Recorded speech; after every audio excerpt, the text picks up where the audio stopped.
Good afternoon and welcome to the September 10th, 2025 City Council work session. And thank you for joining us in this virtual format today. For work sessions like this one, there is no opportunity for public comment, and those wishing to access the meeting can do so by watching the live stream available on our website, the broadcast on Comcast Channel 21, or by calling into one of the phone numbers listed for this meeting on the public webcasts and meetings materials webpage of the City of Eugene website. Thank you all again for joining us. I now call the September 10th, 2025 work session of the Eugene City Council to order. And I'll turn us directly to the city manager to introduce our first topic, which is a work session on the 2025 community survey.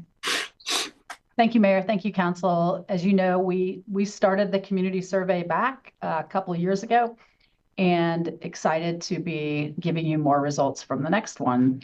This and the next topic are both going to be presented by Jason Dedrick. Both of them are very much tied to the way we've been trying to get into a strategic rhythm with you and the community and the budget.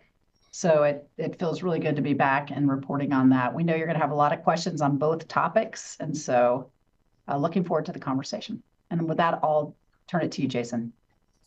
Thank you, Sarah. Good afternoon, Mayor and Council. My name is Jason Dedrick in the City Manager's Office. I am going to dive right into our double header, I guess it is today. Excited about both these topics. So I'm going to get my screen set up here and we'll get going.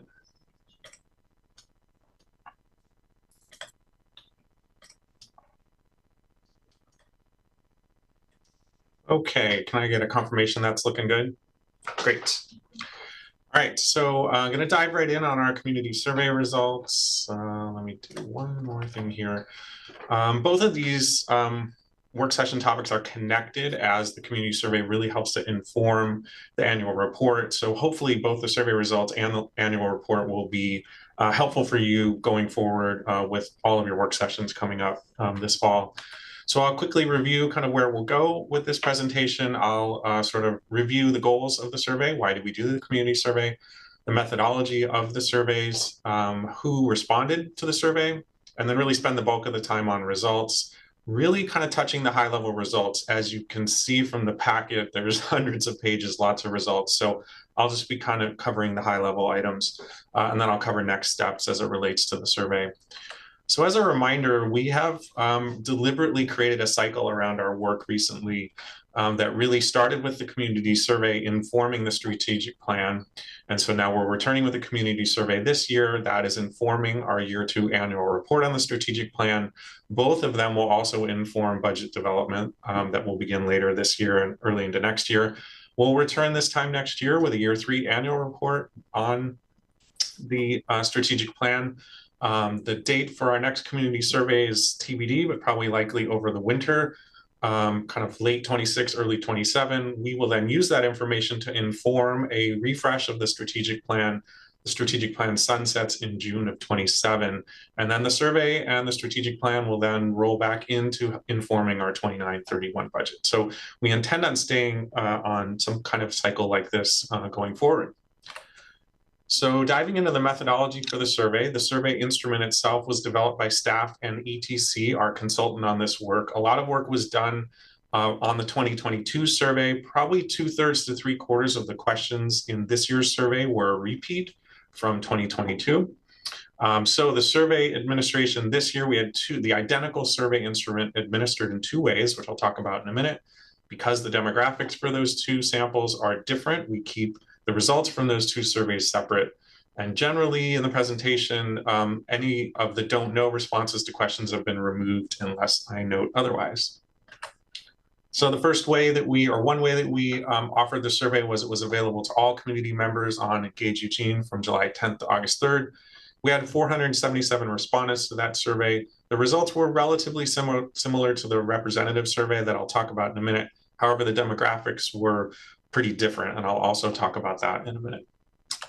The representative survey, this is working with our consultant. They were mailing the survey to randomly selected community members early in June.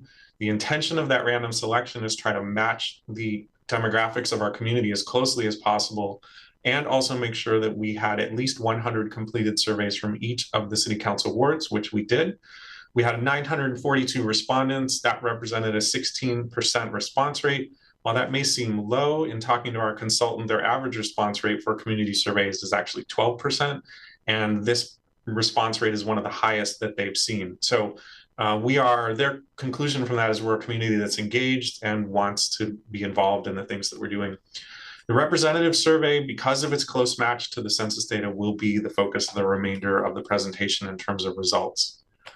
So in looking at that demographic information, really comparing the representative survey to our census on some key demographic factors, you can see closely matching by gender with our community, closely matching by income, pretty closely matching on community members that identify as BIPOC. And then homeowner, a little more, higher percentage compared to the census. This is fairly common with these types of surveys when consultants or others are reaching out to people via addresses, mailing addresses. It tends to oversample homeowners. So it's a really tricky problem to try to solve. And then you can see with the wards, we had a pretty tight range there between 11 and 14% in our wards. On the right, you can see the opt-in survey, the one that was available to anyone in the community on Engage Eugene. And you can see that respondents to that survey were more likely to be female, more likely to be higher income, less likely to identify as BIPOC, and more likely to be homeowners. And then there was also a wider range in where survey respondents live in the community in terms of council wards.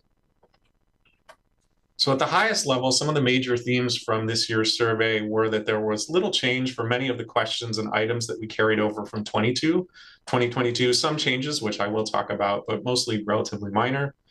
Homelessness is emerging a bit more as the dominant issue, and this relates to the new sections of the survey that we had around safety, belonging, and downtown, where we hadn't asked questions around those areas before. Across all three of those, homelessness was a key variable in the results that we received. And then concerns related to the economy and jobs emerged a little bit more across multiple questions than they did as concerns in 2022. So looking at sort of the high level, how are community members experiencing Eugene? Most are pretty satisfied with their life overall, their quality of life in their neighborhood, and Eugene overall, and 2/3 feel that Eugene is a good or excellent place to live. You can see that all of these are up slightly since 2022. So regardless of some of the following data on how people are feeling about issues in the community, overall, people's lives are going relatively well. So we asked in an open-ended question, what's the most important thing the city can do to improve quality of life in the community? Again, people could write in any response they want. Homelessness was the dominant response, so somehow addressing actions around related to homelessness. This is the same #1 item that we saw in 2022. However, the gap between it and the other responses is much wider than it was in 2022. Crime and safety moved down a bit from 2022, and city ineffectiveness moved up the list compared to 22. We asked how Eugene is a place to live compared to 5 years ago. You can see the data from this year on the top and the data from 2022 on the bottom. A smaller percentage of community members feel that things are worse or much worse compared to 5 years ago. A larger percentage feel that Eugene is about the same, and a small percentage increase in terms of how folks that are feeling things are better or much better compared to 5 years ago. So this is data that has room for improvement, but it's trending in the right direction. Questions related to economic prosperity. Large majority of our community members self-identify as living comfortably or doing okay financially, up slightly, 1%. Only 40% say Eugene is a good or excellent place to work, and that is down 6% from the last survey. And then only 30% say the value they receive for their city tax dollars and fees is good or excellent. That's down slightly, 1% from 2022. We have a few questions that we can benchmark against regional and national data. So Eugene is a place to live. You can see faring relatively better compared to the region and the nation. Eugene is a place to work at 40%, not as good as cities across the region or the nation. And then in terms of the value respondents feel they receive for their taxes and fees, 30%, similar but lower to what cities across the region and the US are reporting. We also asked how much confidence respondents have in city council and city staff, separate questions. These numbers changed only 1% on both dimensions over the last 3 years. And you can see that trust in or confidence in council was very similar to cities across the region and the US. and confidence in city staff is higher than across the region and the US. The survey contains a list of 25 attributes. These are things that people might find important in a community. It's important to note it's not a list of every city service or everything that we do, but things that are part of the community members' experience. So it includes things the city's not as involved in, like transit or K through 12 education. And so respondents could rate each of these 25 attributes by how important they feel these items are to have in a community and how government in Eugene is delivering on these. And so when we compare the importance to the delivery, what we get is what we call the expectation gap, the difference between how important something is and how we're delivering. Most of the 25 items had a very small change compared to 2022. A few had a larger or worse gap compared to 3 years ago. Career opportunities, availability of jobs, those are a couple of those economic development things I mentioned earlier, and then quality of K-12 education and after-school programs. And then a couple had a smaller or better gap compared to 2022, diversity, equity, inclusion, and leadership in addressing climate change. When we look at which of these items have the lowest satisfaction, i.e. the largest expectation gap, you can see that affordable housing choices, sense of personal safety, and career opportunities were the top three. The top five are identical to what they were 3 years ago, just a small reordering of those. And then if we look at the items with the highest satisfaction, that is the smallest expectation gap, arts and culture institutions, diversity, equity, and inclusion work, and events and social activities rank as the top three. You can see that 3 of these items are the same from 2022, and a couple of new ones have come in there. So 59% of our respondents said we're headed in the wrong direction on the issue of homelessness. That's up from 55% 3 years ago. We asked an open-ended question, why is the city headed in the wrong direction? And so for folks who responded that things were headed in the wrong direction, these were the responses that we saw. Again, open-ended question, people could write in whatever they wanted. These responses are similar to what we saw 3 years ago and not really anything too new or groundbreaking here for us. We also asked a question to help us with one of our strategic plan goals, which is to mitigate the impacts of unsheltered homelessness, both on individuals that are unhoused as well as housed community members. So we asked how those efforts are heading in terms of the right direction or the wrong direction, and you can see that 49% feel those efforts to mitigate impacts of homelessness are going in the wrong direction. Similarly, we asked about housing. 49% said housing was headed in the wrong direction, down slightly from 51% in 2022. Open-ended question for those who said we're headed in the wrong direction, write in anything that they want. Housing costs and affordability was the #1 response. This was also the #1 response in 2022. However, much like on the homelessness question earlier, the gap here is larger between housing cost and affordability and the other items than what we saw 3 years ago. We asked in an open-ended way, what are your top concerns, your most urgent concerns for the community over the next year? And so people could write in their #1, their #2, and their #3 response. When we combine all of those and look at the column on the left, you can see the top items here: homelessness, housing, legal activity, public safety, city budget, taxes, and transportation. Homelessness and housing as the 1 and 2 are the same as 3 years ago. A new item here is city budget and taxes, which was not in the top 5 3 years ago. Asking the same question, urgent concern, again, people could write in their response over the next 3 to 5 years. Combining the #1, #2, and #3 in the left-hand column there, you can see homelessness, city budget, taxes, housing, legal activity, public safety, and livability. Homelessness was also the #1 item 3 years ago. However, new to this list is the city budget taxes item, and you can see that coming in all the way up on the list as #2 this year. So budget and taxes are much more seemingly at the forefront of folks' minds than it was 3 years ago. We asked a new set of questions around belonging to assist with the strategic plan goal that we have around belonging. You can see here that nearly 70% of respondents say their neighborhood is a place they feel they belong, and also 59% feeling Eugene is a place they feel they belong. One dimension of belonging that we find from national research is how comfortable people feel expressing their opinions in their community. can see 58% feel comfortable with that. However, 24% do not feel comfortable expressing their opinions in Eugene. So we asked in an open-ended way, what are your positive experiences related to your sense of belonging in Eugene? People could write in anything that they wanted. There's a real theme in 3 of the top 4 items here around friends and friendliness, which is great. And we'll talk about that. That'll come up again at the end of my presentation.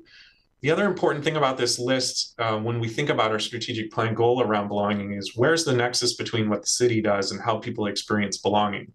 So you can see that people mention neighborhood associations, specifically cultural offerings, parks, Saturday market, and nature and open spaces. So things that the city does or is a part of do have an impact on belonging. And so these are important things to maintain to have that sense of belonging for community members. So on the flip side, we asked, what are your negative experiences related to your sense of belonging? Again, a write-in question. Number 1 answer by quite a bit here was related to homelessness. National research on topics like this shows us that if you care very much about an issue in your community and that issue isn't trending in the direction you would like, it will often decrease your sense of belonging in the community. So not ultimately too surprising given how important of an issue that is to our community and the fact that folks feel we're not heading in the right direction. Looking at this list for items where there's a nexus with city actions and projects, you can see crime there at number 2. The too expensive to live in Eugene has a big component of housing related to it. Downtown, trash and graffiti, unsafe driving. So there are things the city can potentially impact that would help with these negative experiences of belonging. We asked a series of questions around safety that we had not asked back in 2022.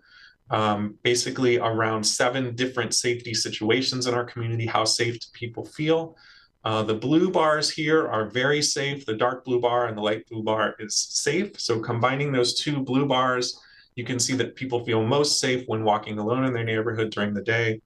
We're really focused on this in Eugene overall. So 57% of respondents feel safe in Eugene overall. That's important because it's related to one of our strategic plan goals.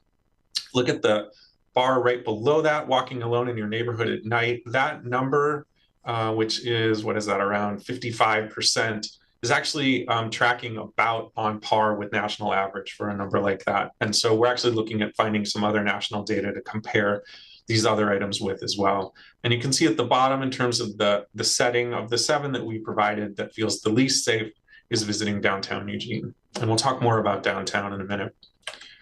We asked how feelings of safety have changed over the last year. 57% say their feelings have stayed the same, 35% decreased. Open-ended question, what makes you feel less safe in Eugene compared to other times when you feel safe? You can see the top items here are homelessness, public harassment and aggression, mental health and erratic behavior, and then just generalized anxiety and perception of threats.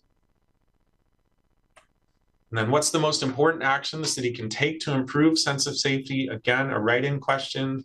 You can see that increasing law enforcement presence and action was the number 1 response. A theme embedded within these responses were things like community policing or neighborhood policing, wanting to see officers out in the community when they're not responding to calls. Addressing homelessness is number 2, and expanding and restoring crisis and mental health services. CAHOOTS was a strong theme in that item. So we asked a few questions around downtown. We found that 3/4 of respondents are visiting downtown once or more a month, and nearly half once or more a week. And we asked about the direction they feel downtown is going. 36% say it's getting worse, 39% staying the same. Open-ended question, what could the city do to encourage you to visit downtown more often? Increased sense of safety and an item related to homelessness were the top 2. Also included here, more, better, and diverse retail, and more free and easier parking. Over the last 3 weeks, we conducted 4 focus groups with respondents to the representative survey. Basically, at the end of the survey, we asked anyone to supply their email if they would like to participate in a focus group. And so those folks self-selected in. We had around 50 participants over those 4 focus groups. And so just wanted to quickly walk through some of the themes there. We basically used the focus groups as a way to dig deeper on topics that we wanted to learn a little more about the results. So On safety, when we asked what comes up most for people around safety, aggressive behavior, whether it be out in the community, things like bike paths, sidewalks, downtown came up, aggressive behavior from other individuals. The lack of cahoots came up as something that makes people feel less safe, directly tied to that aggressive behavior item. And then license plate cameras also came up in both directions. We had focus group members saying that they felt safer with the cameras, and others saying they feel less safe with the cameras. We asked what would increase people's value for their taxes and fees. They talked about more communication about the budget and spending priorities. They said anything downtown that would help would have them feel a greater value, and then continuing programs that are real community amenities like recreation programs, libraries, pools, paths, and parks. All things that continuing those makes them feel as though they're getting good value for their taxes. We asked what would increase trust and confidence in the city, greater access to city leadership, whether that's in person or via email, additional communications and transparency around what the city is doing, and then items like the actual focus group. So they said things like this very focus group that make me trust and have higher trust in the city. And then finally, we asked how people would like to receive information. They talked to us a lot about more focus or active communication versus things like a website, which are passive. So regular updates, whether that's opt-in emails or maybe a one-stop shop for what's going on at the city this week or this month. The good news is these are all things that we learned a little more about during our communications preferences survey earlier this year. So we've been working on some of these items already. And then finally, wrapping up with the good question at the end of the survey and the good news, what makes Eugene special? Again, a write-in response, same 4 key categories as we saw 3 years ago. And I think what's important about this list is the strong nexus between what the city does and what makes Eugene special. So next steps for the survey, we'll be sharing these results with the community. They are now posted on our website. And we'll also be sharing results with staff to help inform service delivery across the organization. And with that, I'll turn it over to the mayor for questions and discussion. Thank you, Jason. A lot we're covering here, and we've got about 20 minutes or so for this agenda item before we go into the related discussion with the strategic plan.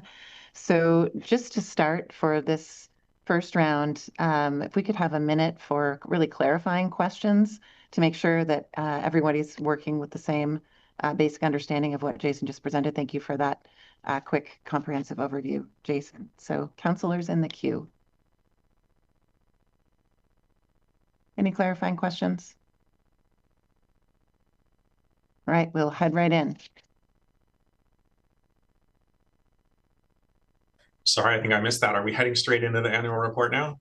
Well, sorry, just one second, Okay. Jason. So I didn't think so. I just wanted to double check. Thank you, Councilor Groves. Thank you, Mayor. I didn't have a clarifying question. I had a bigger thing I wanted to raise. I'm still frustrated that council really has no input into how the survey is designed and the questions that are asked. And going back a number of years when I was an executive manager, I was frustrated then. Questions were being asked and we're always told, well, it's too late to give input, or no, we got to keep it the same way it's been for trending, which I do understand. But then when it's redone, there's not enough time to incorporate your information. My question is, if I were to ask each executive manager today for a candid, off the record response to how much input they feel they have in the survey, what would I hear? What do you think I would hear?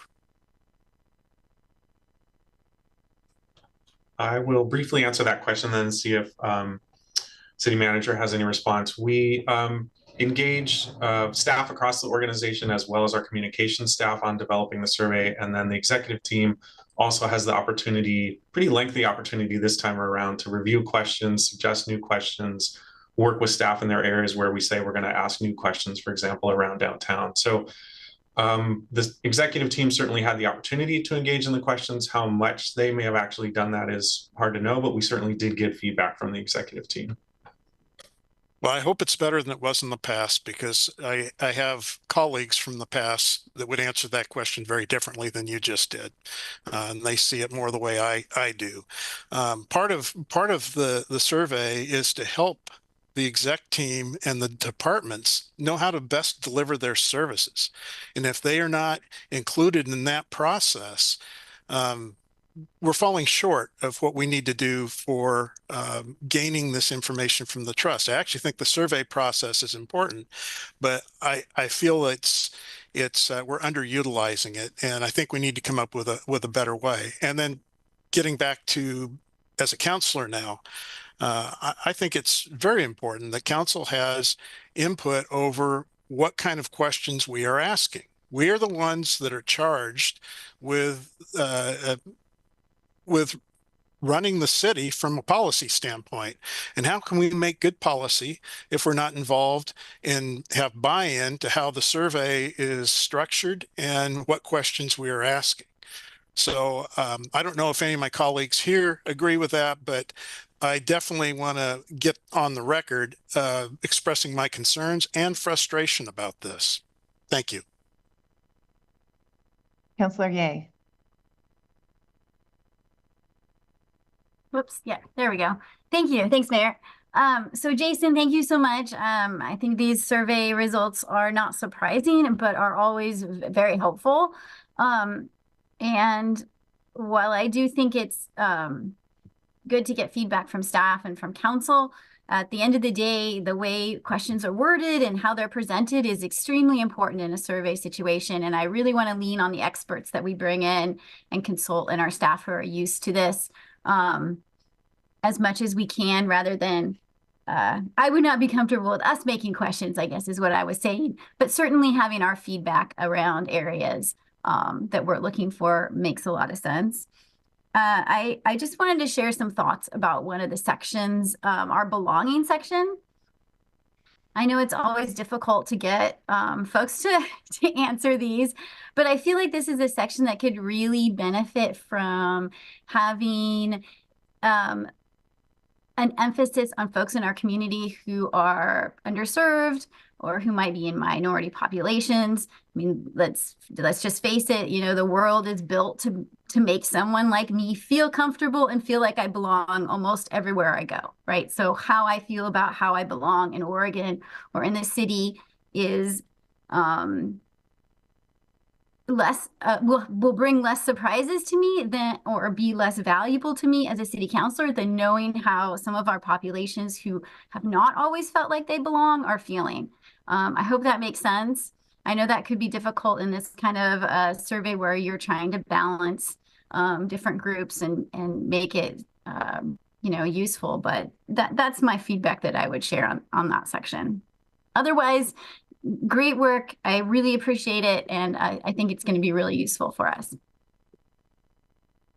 City Manager, were you coming in to answer a specific question? Okay, thanks. I'll go last. Thanks. Councillor Zelenka. Thanks, Mayor. I agree with what Jennifer said about the survey.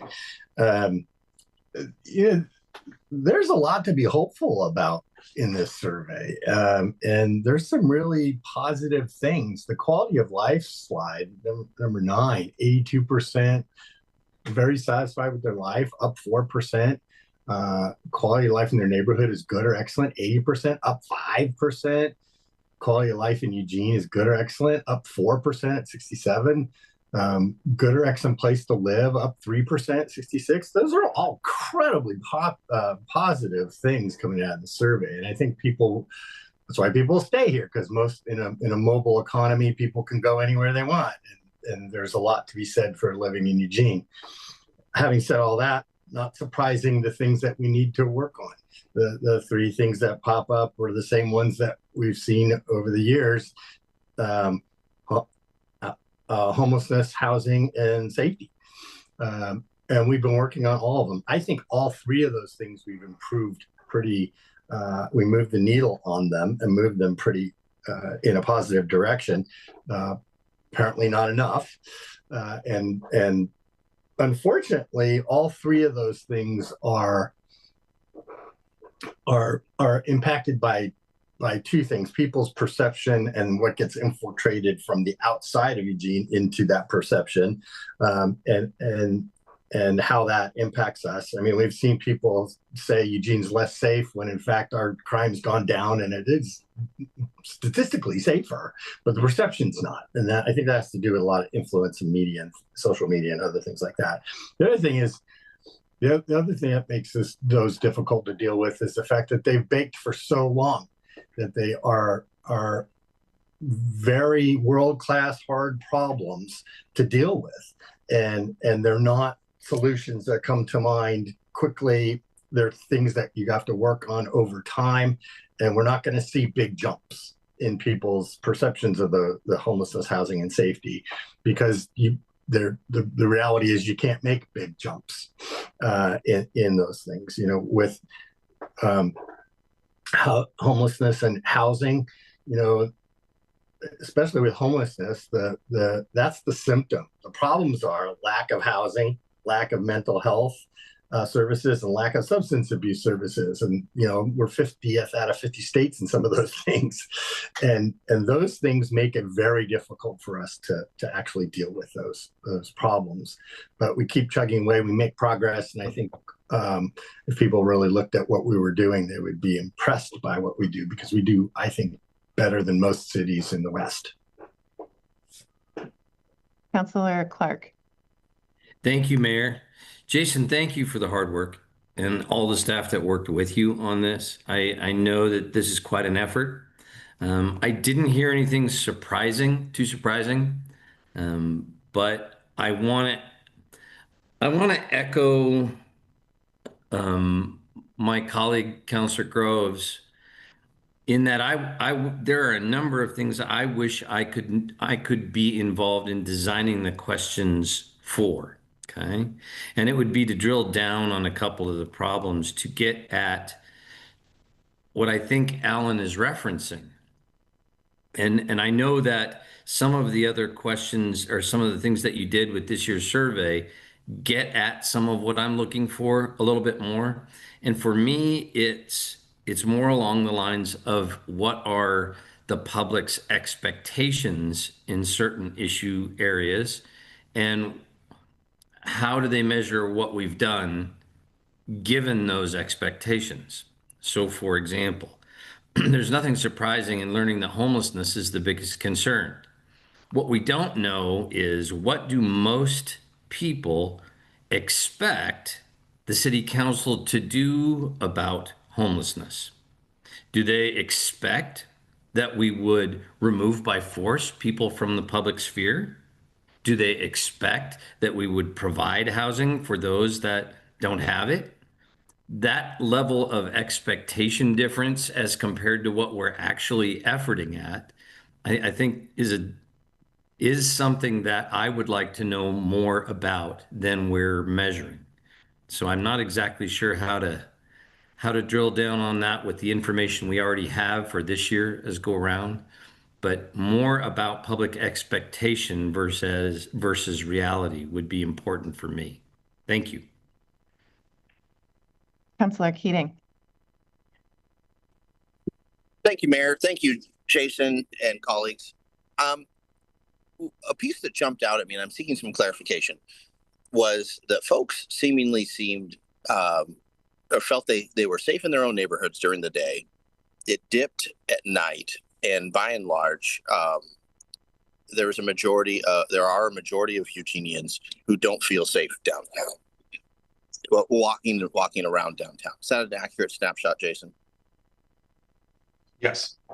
Thank you. Has that improved, or has that gone south since the last time the survey was conducted? These were questions that we did not ask in 2022. So this is our first data point on those safety questions. I appreciate that. I asked because council has taken action such as prohibiting unauthorized camping within 1,000 feet of the library or of any educational entity, which is essentially 2.5 city blocks. And I have seen market improvement since council supported that ordinance, but it's difficult to gauge with the survey because those questions weren't presented to my knowledge beforehand or in a previous survey. So that's helpful. Are there qualitative pieces to those survey results that might indicate, hang on. Sorry. Were there pieces that the community added to those survey results that might help inform, suggest, or direct council to go in a certain direction to abate the issue or to make that our downtown core both feel and be more safe to our community? Great question. When you see sort of the presentation of results here around the open-ended questions, it's really just capturing the top themes. Within that, there's a lot of richness. So when somebody said, you know, I want to feel safer downtown, they didn't just say that. They said 200 words around that. So our downtown staff are going to be working more to dig deeper into what people actually said, to draw out those themes a little bit more and really what we can be doing. I will say another piece that is helpful around this that we found were the focus groups that we conducted. We really kind of squeezed those in here between the results in this work session, but they were really, really helpful to add richness to something like, why is homelessness a safety issue for you? And we heard a lot of, it's not the presence of people that are unhoused, it is aggressive behavior that they run into out of maybe the 1 out of 100 folks that are unhoused that they interact with, or maybe even folks that aren't unhoused. So across the focus groups, that aggressive behavior, someone approaching you in a parking lot, someone yelling at you on a bike path, which they said when pressed, that may have nothing to do with homelessness or someone being unhoused. It may just be a mental health or other behavioral issue. But it was striking how strong of a theme that aggressive behavior piece was to feelings of safety, both out in the community as well as downtown. So it's the qualitative written answers as well as conversations with small groups of people that I think can be really illustrative on some of this stuff. Thank you. I appreciate it. I have some thoughts and ideas, but this is not the work session to be floating them. I'll craft those and share with colleagues via work session poll, but it's wholly informative. Thank you, Jason.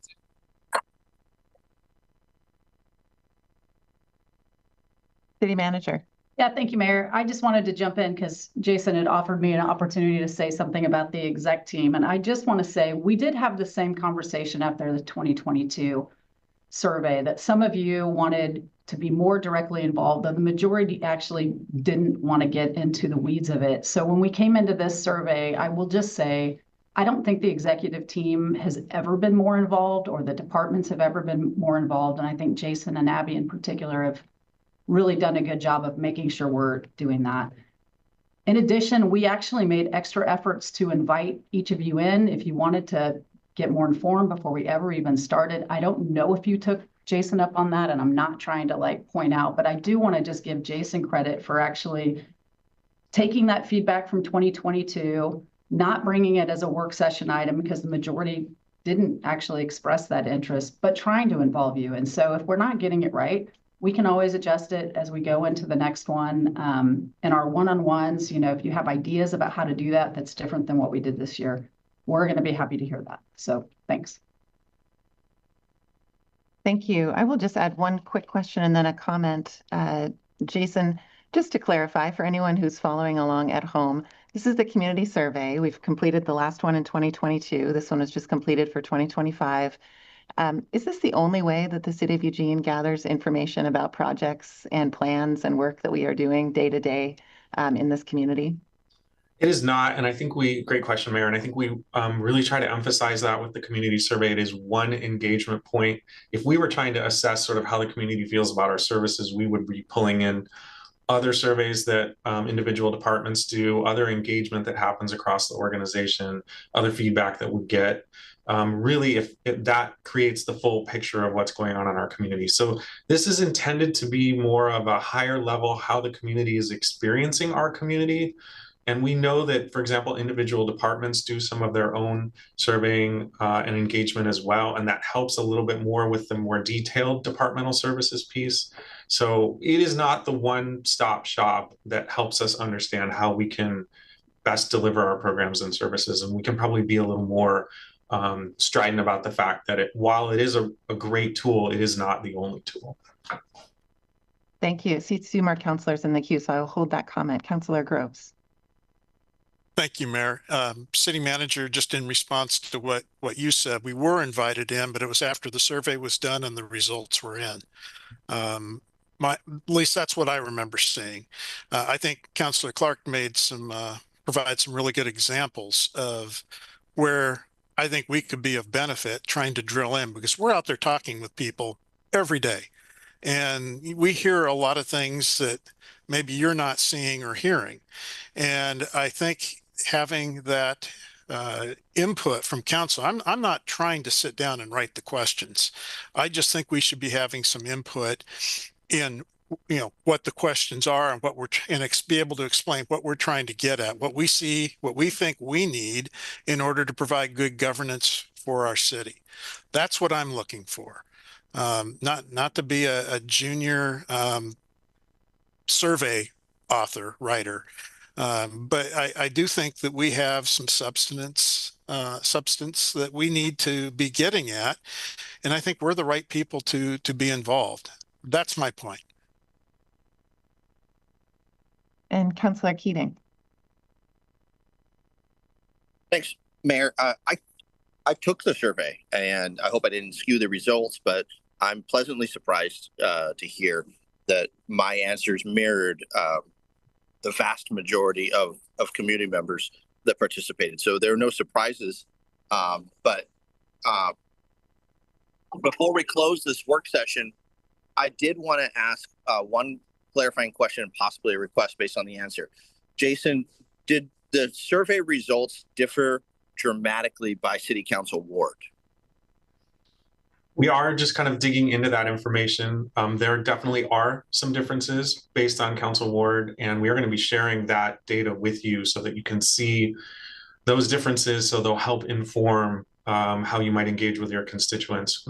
We'll be very careful to note when we present that to you that there can be differences, and there can be differences that are statistically significant.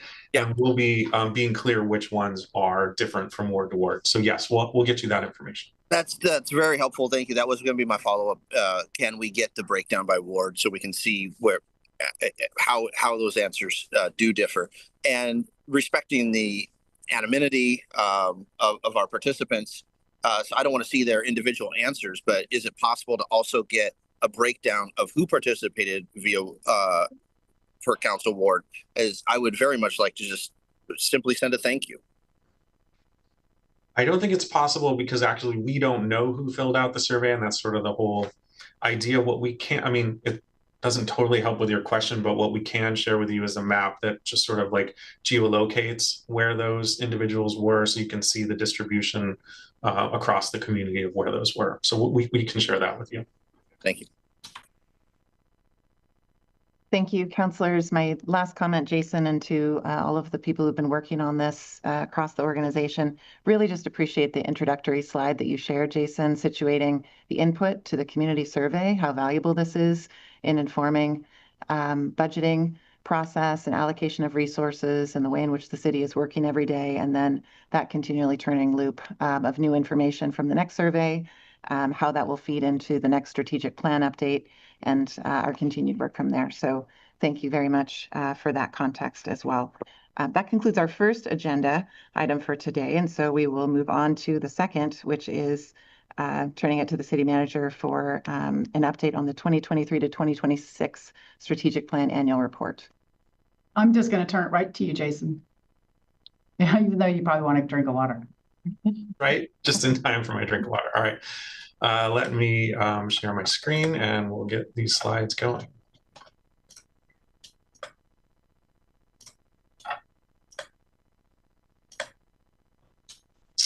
All right, is that looking good? Looks good. Okay, great. All right, so going to give you a high-level overview of our year 2 annual report of our 4-year strategic plan. The report is really robust, as you can see from the packet, and there's a lot there. So this is really just going to be a brief tour of the highlights of the report. So overview of where we'll go here. I'll give you a quick sort of review, recap of what the strategic plan is and how it's structured, how the annual report itself is structured. Then walk through each of the 15 goals and touch on some key highlights for each goal, and then talk about next steps with the strategic plan.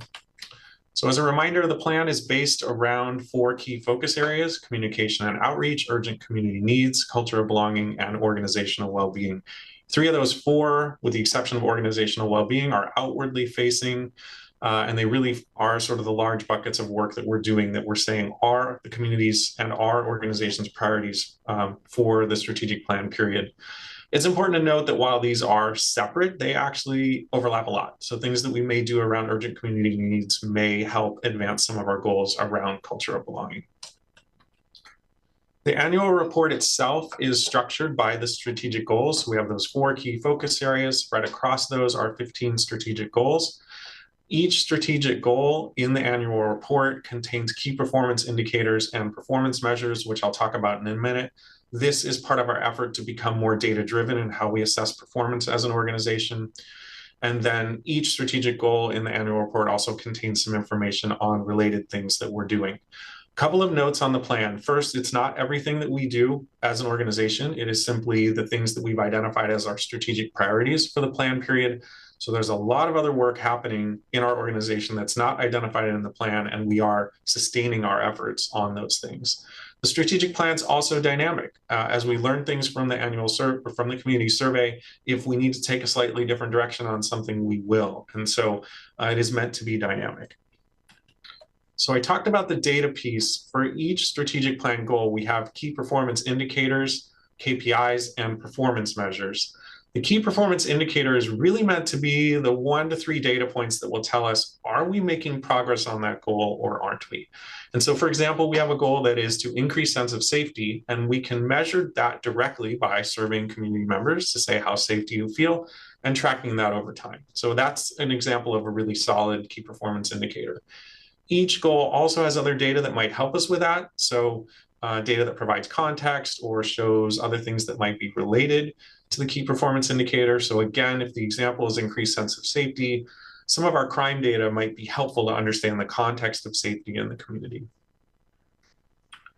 So from here forward, I'll have 2 slides for each of the 15 goals. I'll be covering these pretty quickly, but just give you a real sense of the goal for each. So this goal, increasing sense of safety, our KPI is really that how safe people feel in the community.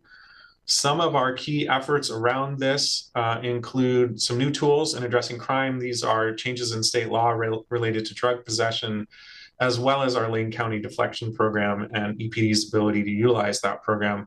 The alternative safety resources are really driven by our community safety payroll tax funds, driving improvements in the downtown team, the street crimes unit, community service officers, the co-responder program with Lane County. My PD Connect is an online reporting portal that's really helping to reduce calls to 911. And then a lot of what we heard from the community, or at least some of what we heard around safety, is related to trash and debris. So the work that we're doing to clean up debris in the community tracks back to how folks feel around safety. I'll mention this one more time, but for each goal, these are just kind of the highlights. There are lots of other things we're doing as an organization in support of each of these goals. So the next goal is around advancing climate action and resilience as a community. Our KPI on this is really how we're doing on our climate action plan, so that you can see we're about 2/3 of our way towards our target there in terms of completing all those actions. And then folks are feeling pretty good around how government in Eugene is delivering on resilience as a community. So some of our key efforts here include the SCORE program with some of our community partners, helping reduce energy use through home energy assessments, our equity-focused tree planting, making sure that we're planting trees that will bring shade to areas that don't have it, increasing resilience and addressing climate, and then ensuring our own resilience as an organization. Can we be there when we need to respond for the community when emergencies arise? And so things like adding solar panels to our public works maintenance yard allows us to be able to power our response when there might not be power in the community. Our next goal is around mitigating the impacts of homelessness. And this goes back specifically to a question we asked in the survey, which was how folks feel we're doing on our efforts to mitigate the impacts of unsheltered homelessness. So that's one of our KPIs, as is positive exits from city-supported shelters, which are trending in a good direction, as you can see. So continued work on our shelters and supportive services are really helping to keep that trend positive around positive exits from those shelters. So continuing innovative shelter approaches and bringing supportive services to individuals in those settings that will help them make those positive exits. And then our work with partners around transitional housing, so that as people are moving sort of up that ladder, of shelter towards more permanent housing, there are options there as well. Next goal is around stabilizing the cost of housing. Important to note for this, as well as some of the other goals, there are pretty important state and national factors that impact our ability to make progress on this goal. So it's really focused on what can the city do. You can see there one of our KPIs is how we're doing on meeting our adopted housing needs, currently sitting at 79% of meeting that need. And then you can see the data there for how we're trending on home purchase prices as well as rent prices. The goal is to see that line flatten and stabilize. Some of our key efforts around housing include piloting new types of housing, that most notably the city project at 1059 Willamette, which is a mixed use, mixed income development. And then Ollie Court, which is a former city property with city subsidies and other local subsidies helping support that Homes for Good development. Next goal is increasing the vibrancy, economic vitality, and livability of downtown. So we heard clearly from the survey that downtown is a major area of interest in the community. And so you can see we've got some data there on how vibrant people feel downtown is. You can see that we're increasing our visits to downtown over the last 3 years. And then you saw the data around safety. So some of these key efforts with safety being related to things like trash and debris, again, our rapid response team and their efforts to respond in as little as 30 minutes in most cases to calls for service downtown is really helping with that. And then, of course, the Downtown Core Housing Initiative, which you're familiar with, is really a key focus, bringing people downtown into housing, really helping with that vibrancy and economic vitality. Next goal is improving support for local businesses and the business environment. Our key performance indicators here are really, again, focused on the levers we have as an organization. So our business loan program is really integral, as is the work of our city's business liaison, who's reaching out to businesses as well as being a conduit, a contact point in the organization for businesses. And so some of that work, particularly with our business liaison, has been proactive work with Public Works Engineering to help minimize construction impacts on local businesses, and doing that work ahead of when construction occurs, so that really supports their businesses. And then recent work with the city's facade improvement loan program brought some funds to the McDonald Theater for their new marquee. Next goal is around advancing efforts that will increase wages and create new jobs. Again, something that is dependent to a certain extent on national and statewide trends. But we did see from our survey that issues around wages and jobs are increasingly of concern for community members. So anything that we can do with the levers we have as an organization becomes really important. So probably our most important effort around this is the work that we're doing out in the Clear Lake area with the new state funding to bring infrastructure to that area. And bringing that infrastructure helps to potentially double the job capacity of these lands. So this is a good example of using the tools we have as a city trying to create new jobs. Moving to our cultural belonging focus area, this strategic goal is really around better understanding belonging and how the city can interface with community belonging. So that was really the focus of bringing new questions into the survey to better understand the city's nexus with belonging. And so you can see from this data, our key performance indicators doing well in terms of belonging, but certainly room for improvement. So again, understanding community belonging, whether that's the community survey data or as we continue to dig in the results from focus groups or maybe convene additional focus groups specifically focused on belonging, we can learn more about what we can do. We're improving community outcomes through a partnership between our Community Engagement Office, Parks and Recreation, working on health equity for community members. And then inclusive programming and recreation is helping to bring programs to portions and groups in our community that haven't always had programming available to them. Next goal is around strengthening relationships with the whole community with emphasis on the inclusion of most marginalized groups. There is a center for this work in our Office of Community Engagement, but really it's happening across our community, and strengthening relationships with the whole community really helps to deliver on that, how much people are feeling a sense of community. So some of our key efforts here include placemaking in public spaces, bringing public art and really a feeling of belonging to those public spaces. A lot of the work happening in our cultural services division around cultural collaboration with other community arts organizations. And then our youth empowerment work, the new teen center at Washington Park is a great example of bringing new opportunities to portions of our community that may not have had them before. Moving into our communications and outreach key focus area, this goal is improving community awareness and understanding of priority topics. We've been doing a lot of work around this, whether it's posting newsroom stories, engagement on social media, or just the engagement that we do on many of the city projects that we have. And some of the key efforts here include the continued city newsroom work and really linking the city newsroom to our strategic plan goals so that we're getting news and information out to the community around things related to these strategic plan goals.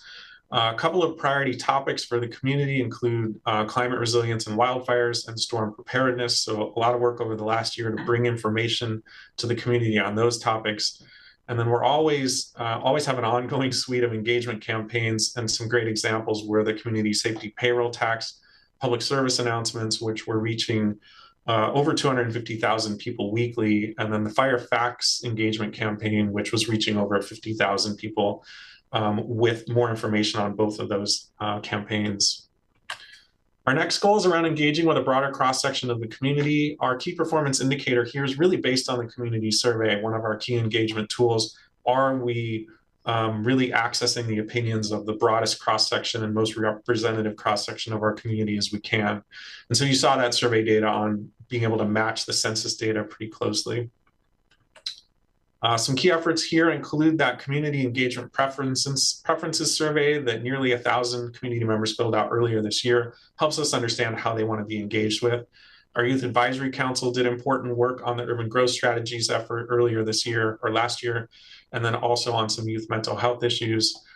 We saw a lot of engagement on some protected bike lane projects over the last year, and then increasing our efforts to reach out to new community members with a new member welcome packet that helps them understand how to get around in our community. Next goal is around increasing confidence in council and staff. We already saw this data in terms of little change from 2022, but certainly area for improvement. Some key efforts here include the fireside chats that our Office of Equity and Community Engagement have been organizing. And also hearing from the participants in our focus groups that these kinds of small settings where they can talk directly with city staff and make connections with other community members is a great way for them to increase confidence in the city. And then how we respond to community emergencies, community events is also an important way to build confidence. And so our quick efforts during the March 2025 flood were really appreciated by the community. Moving into our final focus area around organizational well-being, these are the internally focused goals. This one's around increasing employee engagement, well-being, and a sense of belonging. You can see that we're ranking 6th in the state as a healthiest employer in Oregon. Our retention rate is really a key performance indicator here. If staff are engaged, have a high well-being and a high sense of belonging, they're more likely to stay with the organization. So some key work here includes trying to move up that list of Oregon's healthiest employers with a bunch of different actions. And then over the past year, working on updating many of our workplace policies. Next goal is around improving organizational processes to increase efficiency, balance workload, and meet strategic priorities. A big portion of this work is really the strategic plan and how we're working as an organization to progress on those goals. We're also doing a lot of work around efficiency and process improvement, also, which is reflected on our key performance indicator, as well as really moving towards being a data-led organization. So you can see one of those efforts has been working on data governance, using data like the community survey to really be data-driven in the decisions that we're making. Working hard to create a culture of continuous improvement. Over 10% of our staff have now taken continuous improvement training. And so really looking to continue to increase that number. And then organizational assessment work, bringing in outside consultants to help review how we do our work, kind of department by department, and help us look for efficiencies and ways we can do things better. And then finally, our last goal is around creating a sustainable budget. This is work that you all have been very much involved with. And our reserve for revenue shortfall really becomes the key performance indicator for this. This has been a major body of work for you over the last year, as well as for the community through things like the revenue advisors, and then the long-range financial stability work that has been happening and will also continue this fall, engaging the community in that. really, it was clear from the focus groups that more communication and transparency around our budget is really important to the community. So aside from just progressing on the goals itself, there are other impacts of our strategic plan. It's really, as I mentioned, helping to leverage and drive use of data to inform progress and performance. It's great to have a goal, but good goals are measurable goals. And so we're working really hard to measure our progress so that we can report on it. It's become a framework for our city newsroom stories. It's helping creating stronger connections to existing plans like Climate Action Plan or the Housing Implementation Pipeline. It's serving as a strong foundation for our legislative efforts. It's great to go to the state capitol or to DC and be able to say, here's our strategic plan and these are our priorities. And then it's also helping inform our departmental planning efforts as well. So where are we headed in the short term with this work? We'll be sharing this annual report with community. It's now posted on our website. We'll also be engaging staff with this and starting to work over the next 2 years, the final two years of the plan, on areas where we might not be seeing progress on the goals as much as we would like, bringing together cross-departmental teams to really see how we can leverage greater progress. So we've got the report now up on our website. We're continuing to work with data to help inform those key performance indicators and really inform program delivery across the organization. And then finally, just bringing back this slide from the first presentation, how this work continues to cycle. The plan itself sunsets in June of 2027, so we're halfway through. And with the community survey that we'll do again late next year or early in 27, that'll help with how we refresh this strategic plan and decide what we want to do in terms of our strategic goals. And with that, I'll turn it back over to the mayor. Thank you, Jason. Thank you for that presentation. I will now open the floor for council discussion.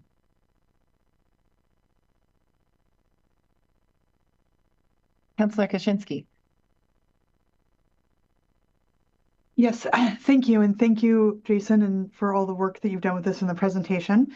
I had a question about places where either our key performance indicators or our metrics may not be fully sort of representing the goal. And so I think where it jumped out at me is a couple of different places. With climate, we are making really good progress at accomplishing the things that are in the Climate Action Plan. And my understanding is that even if we accomplish all those things that are in the Climate Action Plan, that may not necessarily get us to our climate reduction goal. And as well, when we look at housing and the housing affordability, I know that that goal was set based on a very prescriptive state metric of like how we do that math to say what is our housing need. That's changed. It's a much higher number now. And so, you know, I'm wondering how we're sort of approaching places where we're doing the actions that we said that we would do to achieve this goal, and those actions are not going to necessarily get us to that goal. Good question. A couple of different responses. One is that, you know, as I mentioned, it's meant to be a dynamic plan that can change over time. We also are, you know, really sort of first shot at a strategic plan. We're learning some things around how to write goals, statements, how to write goals that are easily measurable. There are some goals that we currently have in the plan that are a little challenging to develop key performance indicators for. And there are some where we have some data, but there might be some different data that we need. The other thing that I'll say is that for some of these items, as it specifically relates to things like safety or downtown or belonging, where we're asking questions for the first time, we really don't quite have the trend data yet to know how we're tracking on those goals. So it's going to be on some of these issues a longer term process to know how we're progressing. But I will say, again, sort of as a dynamic plan, we're always looking to say, are these actions going to get us to the goal in the way we thought? Is the goal tracking the way we thought? And do some of those sub-plans, like you mentioned, the Climate Action Plan or a Housing Implementation Pipeline, do those plans need to be altered in some way? So the approach we're taking to the strategic plan, I think, is similar to what staff are taking to other plans, treating them as dynamic these days are tough times to be in a strategic mode with long-term plans because things change so quickly. So I think we're really trying to be responsive to that notion of quickly determining if we're not heading in the right direction and then really trying to reassess. Okay, thank you. That's really helpful. And I will say that overall, reading through it, reading the progress that's being made towards many of these goals is reassuring. And thank you. Councillor Leach. Thank you so much for both of the presentations, Jason, and for meeting individually with me yesterday to go over it. I think I understand that our input within the survey actually is embedded within our strategic plan, that we have the opportunity to create that and create these goals, and then there's so many pieces of the survey that are within that. And so I appreciate that. But I also understand kind of the desire of some of the other counselors to provide additional input. And I think the reason there is because we as counselors have so many, or just very limited ability to communicate with our community as a broad, like the broader community, rather than just kind of these one-on-one meetings or within our neighborhood associations. So I think if we did have a better tool for communication, we would be less likely to ask to be involved in this process a little bit more. But my main question is, I really appreciate kind of the economic development piece, the focus on wanting to bring in, good quality jobs, but also that's so tied to our kind of housing crisis, how much housing we need. If we're bringing in a lot more jobs, are we projecting a higher need for housing? Has there been any work on that of an increase of need as we project to bring, as we're like developing the Clear Lake area? I think there's a opportunity there for bringing in really large scale numbers of good quality jobs, but what do we need? And are we going to be prepared for that? I'm going to say that I'm not well enough versed in the work that's happening around that. I'm going to let the city manager see if she has anything she'd like to weigh in with. Can you just repeat that last part of it? Sorry, I was distracted answering another question. Yeah, I guess just, we're trying to bring in, say in the Clear Lake development area, there's an opportunity for large amounts of additional jobs being brought to our community. Do we project that those jobs are going to equate to a need for additional housing? And are we prepared for that being so behind already in kind of our housing needs? Yeah, sorry. I wasn't sure about that last part where they intersected. So when we do our urban growth boundary study and our urban land study, we're projecting both things, land we need for jobs and land we need for housing. And so they are a little bit tied together, and we get a lot of that information from the state who's doing that work. So it should be connected. And when we come back with our urban strategies work, talk more about this, we can dive deeper into that for you. Thank you. But overall, really excellent work. It was really promising. Both of the presentations had a lot of amazing information, and it is good to see us, meeting a lot of our goals and surpassing them. So I appreciate your work. Councillor Zelenka. Yeah. First of all, I just wanted to compliment Jason, the Jason Dedrick show today. These presentations have been excellent. Excellent slides, not overly cluttered. Pace was great. Clarity is super. This is, I think, an example of very effective communication. City managers should use this work session as a city staff presentation workshop because it's extremely well done. So hats off to you, Jason. Thank you for all that hard work and all the people that helped you put this together. I know you didn't do it all by yourself. KPIs and measurement of progress are critically important in this area, and they're very difficult to do. But hats off to the work that we've been doing over the years to be able to have all of this measurement and quantification of this stuff. Like, and it actually, you know, despite people's perceptions, we've had a lot of progress. I mean, on slide 11, the percentage of people that are homeless that exit to stabilized housing was 51%. Wow, that's amazing. That when they get into these things, that actually works. I would have, you know, said it was single digits, but it's not.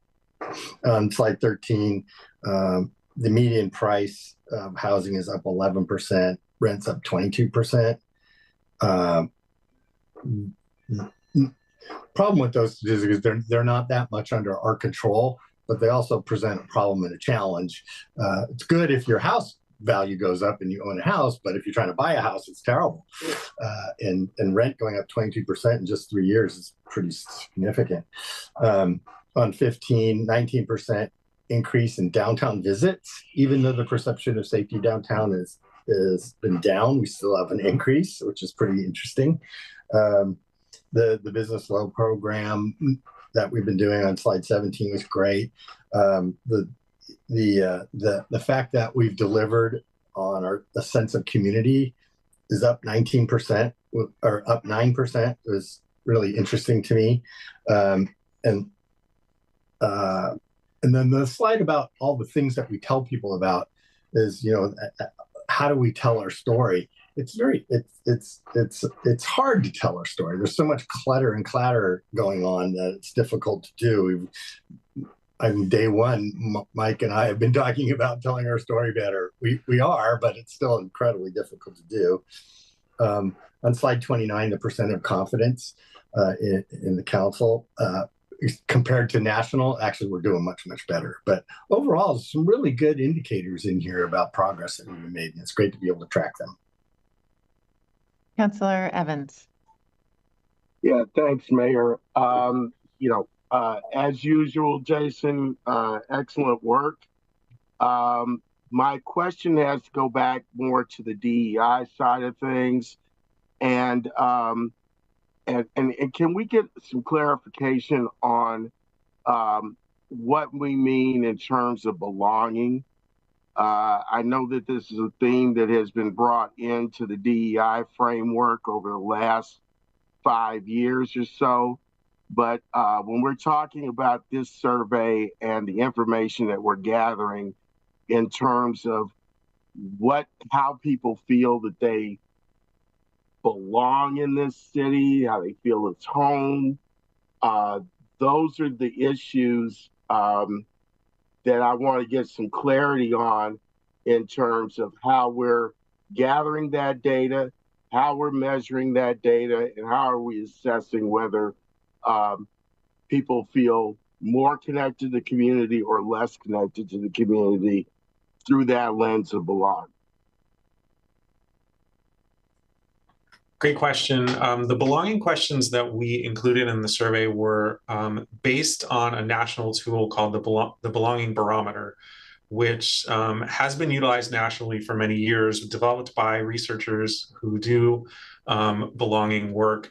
And those 10 questions are based on the metrics that over time they found most impacted people's sense of belonging in a setting, whether that be at work, with their friends, or in this case, with a community. So that was why we chose those questions and to include those in the survey. And we're working on aggregating those results so that we can compare ourselves to national data around belonging. So those are great sort of quantitative tools. I will say that we probably learn even more qualitatively with people around belonging. So the open-ended questions that we asked, similar to the question earlier around what we can learn around downtown, I just gave you sort of the high-level themes that we learned from those open-ended belonging questions. Our community engagement staff are going to be digging deeper into the responses to those questions to really get at what people are experiencing around belonging, what they would like to potentially change for them in the community. So better understanding those qualitative questions, doing things like focus groups and other really conversational settings to talk about belonging. That's one of those things that does quantitative data is great. The qualitative conversation really helps you to get to the real core of things around belonging. So we're looking to do a little bit more of that, building off of the survey results. Okay. And then connected with this, and this will be my last point that I'd like for you to try to address with this, Jason, is, you know, the last few weeks or so, and then as late as earlier this morning, we all got an email about downtown businesses still feeling not comfortable, that customers or workers not comfortable with coming in the downtown sphere.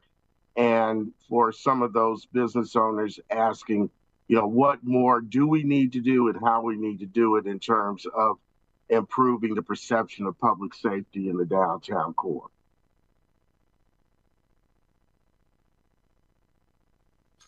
I will say that our the data that we have from the community survey, our downtown team is already working with that data again to look at sort of all the richness that's under the hood of those responses, to understand what specific things community members mentioned that we can do around downtown. So it's a great example of where our staff teams are going to do more work with this data than we're doing to really inform services. So they have that information, and I know they're looking at it and seeing, you know, what maybe we can do differently.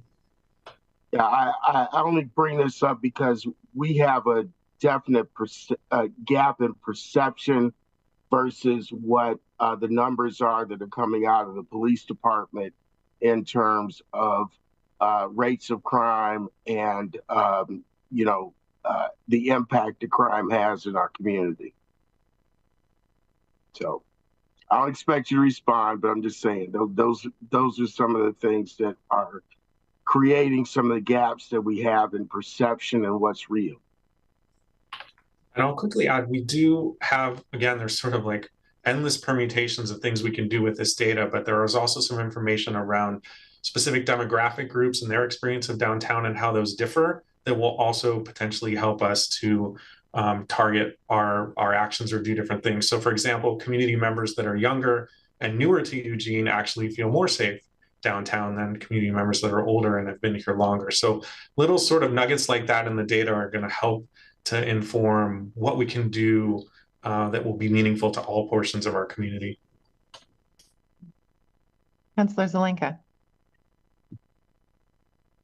Yeah, that last little nugget is really interesting. It's maybe it has to do with how baked in your perception is and how intransigent you are and people are in changing their perception. It's always been interesting to me that percentage of people feel unsafe goes up as crime goes down, which doesn't seem to equate, but and it's about perception. And people's perceptions are their reality. So that's what we really need to deal with. The reason I raised my hand, though, is with my staff at Oregon Environment Energy, we've been trying to hone in on how do we make what we do more effective and more efficient, the E&E of programmatic delivery. Effectiveness and efficiency is kind of what we want to really focus on. And it's really hard to do. It's really difficult to identify things that make what we do more effective and more efficient. It's also really, really hard to identify KPIs around effectiveness and efficiency. And how do you assess people's? It gets back to perception again. What's the bang for the buck that they get? And even though you're making improvements, you might not get perceptions in efficiency and effectiveness. I think maybe Jason, you can address that a little bit, maybe city manager, about how do we hone in on that more? How do we get KPIs that actually reflect how we're doing on that and the progress we're making? And I know it's difficult. This is not a yes/no question. So any thoughts? One of the things that we're managing out of our strategic planning and performance program is working on continuous improvement. So we're currently offering 2 levels of training for our staff around kind of skilling up and what continuous improvement is and how to bring it to their work, and to start measuring improvements, that occur. So a big part of process improvement is really collecting data on how you currently do something, so that when you have an innovation or change the way you do something, let's say process permits, so that you can measure if your work to make that a more efficient actually delivered something that was more efficient. And so we're working really hard on bringing those tools to staff. It's not that we were at zero on that as an organization, but we're really trying to be more intentional about that. Also working on a suite of change management tools that staff can use to make those changes when we find that change is needed, is all part of also becoming more of a data-led organization. So you can do things, but if you can't measure what you're doing, how do you know if the things you're doing are having the impact you want to have? And so that is also part of the strategic planning journey for us as an organization, is to move forward more on that. So there are a suite of things that we're trying to bring to our staff to really think differently about the way that we work around efficiency and effectiveness. Sarah, got anything to add? I was going to add, I was actually thinking about some of the things that we're trying to communicate and do through this strategic plan. There's a fine line between what we're measuring and actually how people feel that impact, which is a little nuanced to what Jason said. So for example, we can get more efficient and effective with crime prevention strategies or crime response in the downtown, but if it still doesn't feel good, it's Right.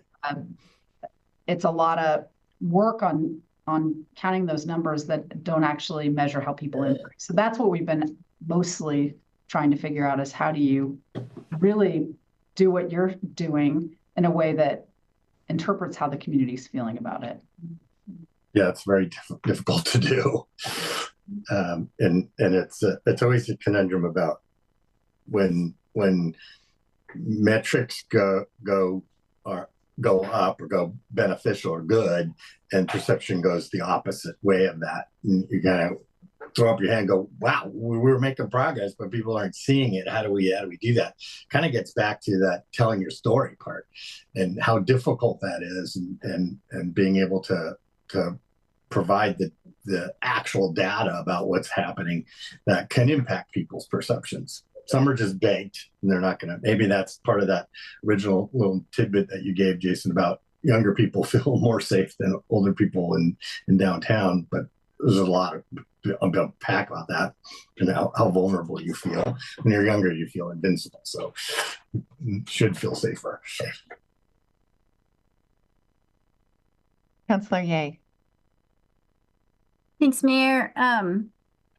So I just wanted to, real quick for the strategic plan, step back a little bit and just thank the city manager for leading this effort. I think that this strategic plan going forward is a legacy that at some point probably you will no longer get credit for. None of us will. They'll forget we all exist, but it will still be there, being such a useful tool as we go forward. And it just, as I'm listening to all my colleagues and all of this just really useful information we're going to be getting out of this.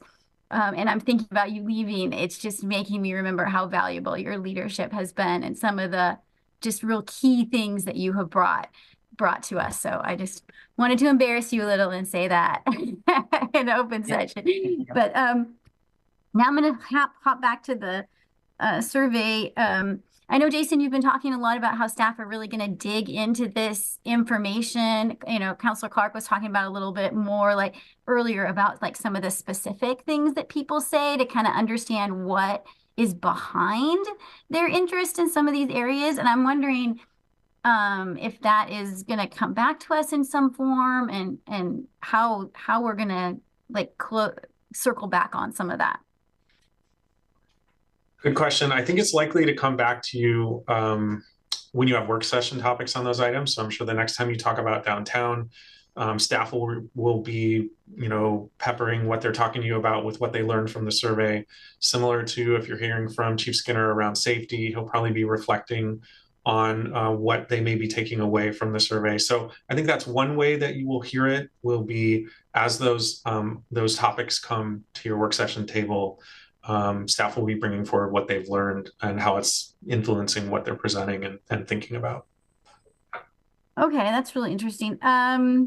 Okay, some of these topics I think are really important, and I'm not sure if we have work sessions that are going to be related on that. And I suppose that's more of a scheduling, counselor leadership situation, but it would be really nice to have some of this information in a timely manner, especially around safety and homelessness, some of those things that are really at the top of the list, so we can start.